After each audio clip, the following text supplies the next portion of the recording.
सभी का एक बार फिर से स्वागत है। कल हमने बहुपद के बारे में कुछ चर्चा की थी, जो पहला पार्ट था। आज हम पार्ट 2 लेकर आपके सामने आए हैं और उसमें हम बात करेंगे बहुपद के शून्यक की। बहुपद के शून्यक व्यूअर्स, जैसे आप सभी को पता है कि जो बहुपद होता है वो रैखिक भी हो सकता है, द्विघात भी हो सकता है और त्रिघाती भी हो सकता है। उसमें एक चर होता है, वो कुछ भी हो सकता है, X Y Z A B C, ठीक है। फिर उसके बाद अब बहुपद के शून्यक की बात करते हैं, तो सिंपली आपने इस पे नहीं जाना है। आपने सिर्फ ये देखना है कि जो बहुपद का चर जो शून्यक होगा वो चर का वह मान होगा जिसको अगर बहुपद में भरें तो वो बहुपद 0 हो जाता है, ठीक है।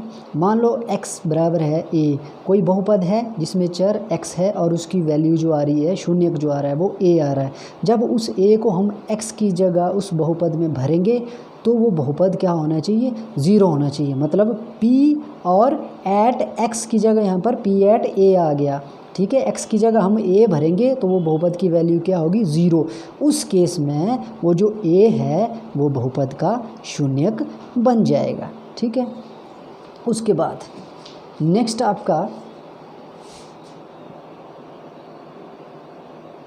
बहुपद की जो अधिकतम शून्यक कितने हो सकते हैं। अब आपके मन में ये बात आ रही होगी कि शून्य की बात हो रही है, लेकिन अब हर बहुपद में क्या बराबर शून्यक होंगे, ज़्यादा होंगे, कम होंगे।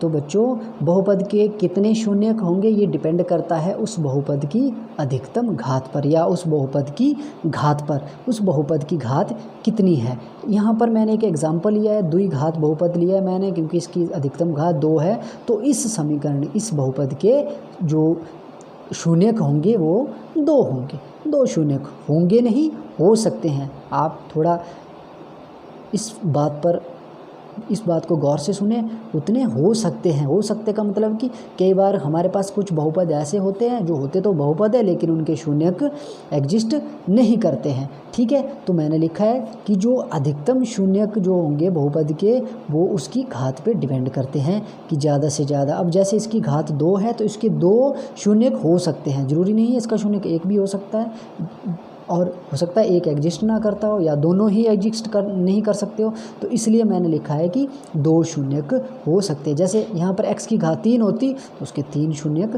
हो सकते हैं। जैसे जैसे आगे हम प्रश्न करेंगे हमें पता चलता जाएगा। अब बहुपद के शून्यकों और गुणांकों में संबंध, ये इस चैप्टर में आपका इम्पोर्टेंट चीज़ है। ये आपको समझ में आ जाए तो बहुत अच्छी बात है। तो ये करते हैं हम। अब मान लो, क्योंकि आपकी जो चैप्टर है इसमें द्विघात बहुपद के बारे में चर्चा हुई है, तो मैंने द्विघात बहुपद को ही कंसीडर किया है। अब मैंने एक ax² + bx + c द्विघात बहुपद कंसीडर किया और मान लिया कि अल्फा और बीटा उसके 2 शून्यक है, ठीक है। 2 घात है तो 2 ही शून्यक होंगे। मैंने अल्फा और बीटा मान लिया। इनकी जगह कुछ वैल्यूज़ आएंगी, 1 2 3 4, -1 -2 -3 -4, वो बाद में देखेंगे। अल्फा और बीटा मान लिए। तो बच्चों जो शून्यक होंगे, 2 शून्यक, उनको अगर हम जमा करें तो वो गुणांकों के रूप में किस प्रकार से हमारे पास सामने आएंगे। तो शून्यकों का जो योग होगा वो -b/a के बराबर होगा। अब माइनस मतलब ये -b मतलब माइनस का चिन्ह लगा के फिर b मतलब x का गुणांक बटा x² का गुणांक जो a है।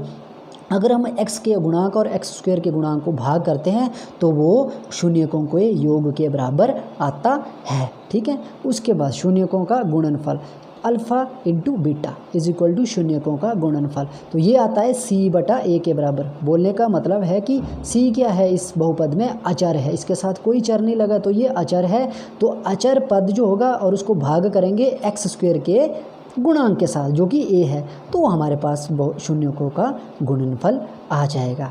आज के लिए फ़िलहाल इतना ही, और कल हम डिस्कस करेंगे जो बहुपदों के लिए विभाजन एल्गोरिदम है उसका किस तरह से हम उससे संबंधित प्रश्नों को हल करेंगे। आप फ़िलहाल ये नोट कर लें, तो इसको मैं नेक्स्ट वीडियो में आपको एक्सप्लेन करूँगा। Thank you.